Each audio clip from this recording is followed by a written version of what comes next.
Good afternoon, Professor Schwartz. I hope all is well. My name is Max Romero, and today for my speech, I'll be explaining why I believe that female athletes, as of right now, should not be paid the same as male athletes.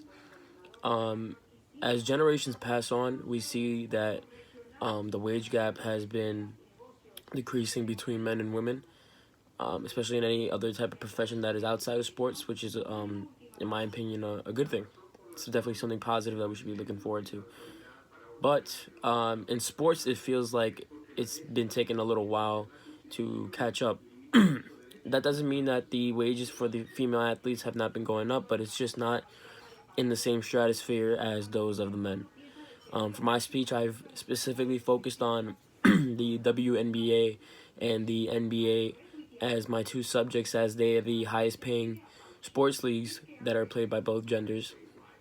Now, the WNBA was first introduced in 1996, compared to the NBA that has been founded, of course, a while back before, which already gives the NBA an advantage, salary wise, financially wise, over the WNBA because of their longer tenure, as one of the most dominant sports leagues in the world. But specifically, I feel that the reason that the salaries in the WNBA have been lacking compared to the NBA is because of the viewership and because of the financial factors that have to play into the salaries for each player in the WNBA. So I have the numbers in front of me.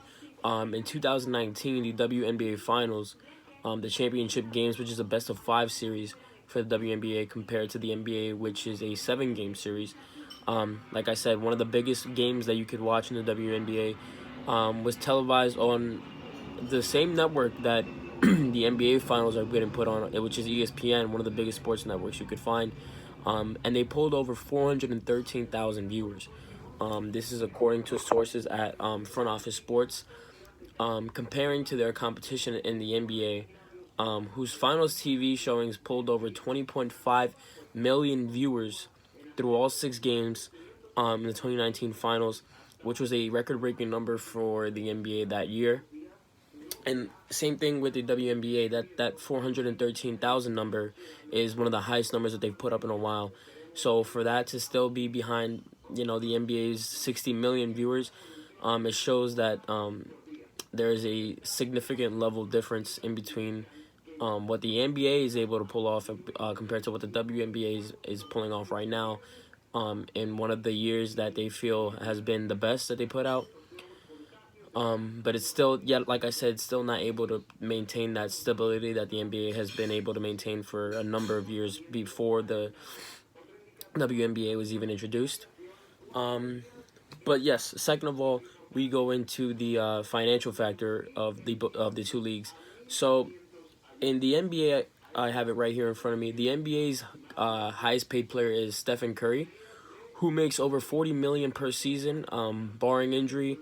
His most of the money he has is guaranteed, compared to the highest paid player in the WNBA, who makes $127,000 a year, to a woman named Dewana Bonner.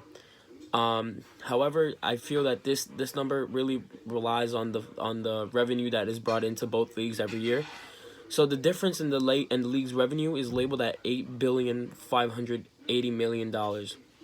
Therefore, with the WNBA making over $60 million a year, compared to the NBA, who's labeled at $8.75 billion a year, I feel that the NBA has a lot more flexibility when it comes to the salaries of NBA players. So for Steph Curry to make $40 million a year in a $8.75 billion network, it makes a lot more sense than being able to pay a WNBA player $40 million in a $60 million league. So I feel that it's not based on the whether or not the commissioners of each league wants to pay the players more. It's the financial freedom that belongs to each league.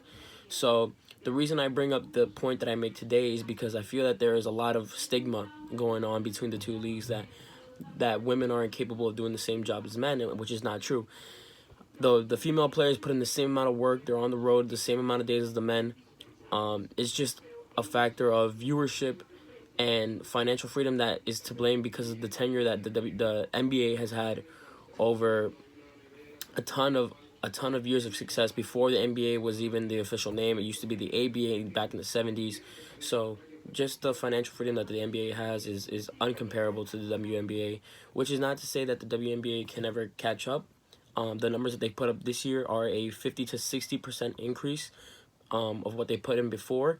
But as of right now, I feel that the WNBA has just a lot more work to do in discussion of the factors of viewership and economically that will eventually lead them. There are projections made by the WNBA showing that they could catch up to the salaries soon.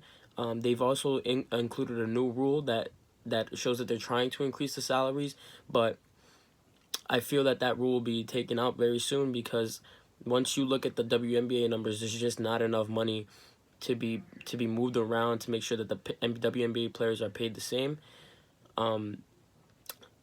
So as of right now, I feel that the WNBA salaries are very stationary and aren't going to move very time soon. Thank you for your time, Professor Schwartz. I appreciate it. Stay safe, stay healthy, and I will see you next time.